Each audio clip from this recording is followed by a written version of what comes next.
शहर की fashion designer Ritu की शादी गांव के जमींदार शेर सिंह से हो जाती है।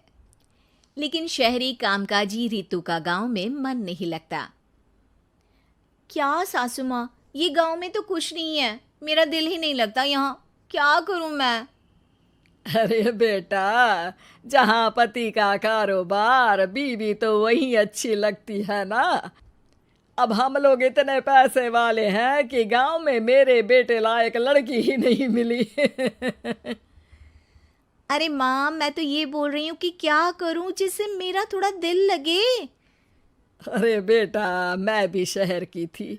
यहाँ आकर मैंने गांव में स्कूल खोल लिया। बच्चों को पढ़ाती थी तो मन लग जाता था। तू भी कुछ देख ले जिससे गांव की बहू बेटियों का भला हो जाए और तेरे जमींदार ससुर जी का नाम भी हो जाए। रितु क्या करती, फैशन डिजाइनिंग वाले कपड़ों को गांव की औरतों पर कैसे ट्राई करती। लेकिन एक दिन, अरे क्या बात है डार्लिंग, बड़ी जल्दी उठ गई। और ये हाथ में फेविकॉल और कागज, कहाँ जा रही हो? मैंने सोच लिया है कि मैं अपना फैशन बुटीक खोलूंगी। गांव की औरतों को सजा धजा कर फैशन शो करूंगी और यहाँ की औरतों को भी शहर के फैशन से वाकिफ करवाऊंगी। फैशन और यहाँ की औरतें, अरे इन लोगों को तो बस चूल्हा चौका आता है। खाली समय में एक दूसरे के सर से जुएं निकालती हैं या फिर अचार पापड़ बनाती है। इन लोगों के बस की नहीं है फैशन को समझना। लेकिन रितु मानती नहीं। वो पूरे गांव में पोस्टर चिपका देती है कि किसी को भी नए डिजाइन के कपड़े पहनने का शौक है तो जल्दी जमींदार की बहू से मिले। लेकिन रितु की दुकान में 2 दिनों तक तो कोई आता ही नहीं। पर एक दिन, अरे कमला, क्या हुआ, क्या देख रही हो? ये पुतला देख रहा है दीदी। क्या दिख रहा है इसमें ऐसा?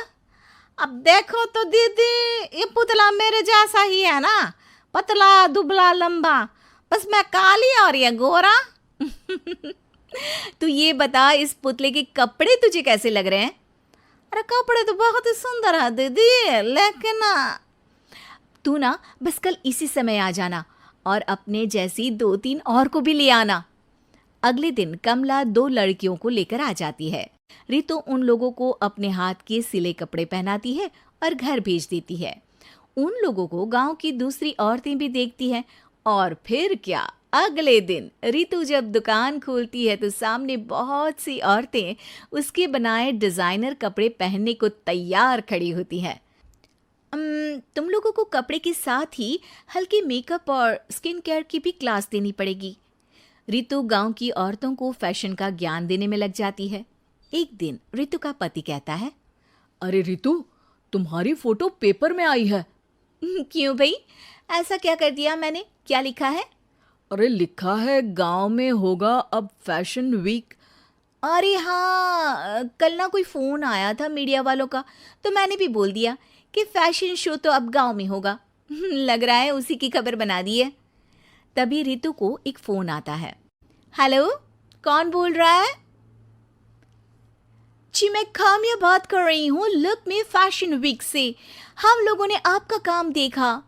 हम शहर वर्सेस गांव का फैशन थीम में एक फैशन शो आपके गांव में करना चाहते हैं।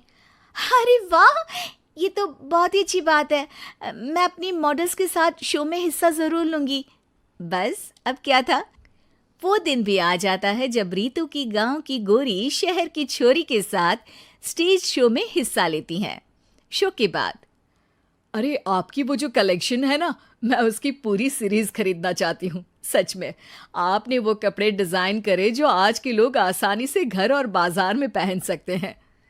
और बजट में भी है। हम भारतीयों के लिए तो ये डिजाइन बेस्ट है जी। वैसे आपने क्या सोचकर ये कपड़े बनाए और आप इसे कितना आगे और लेकर जाना चाहती हैं?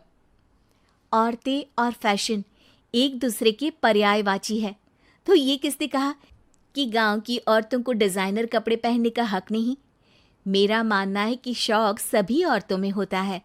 ज़रूरत है तो बस उसे जगाने की, उनके हिसाब और बजट के कपड़ों की, जो मैंने बनाए और सबको पसंद भी आए। अब रितु का गांव हर जगह प्रसिद्ध है, ना सिर्फ रितु के लिए बल्कि वहाँ की औरतों की फैशन के लिए भी।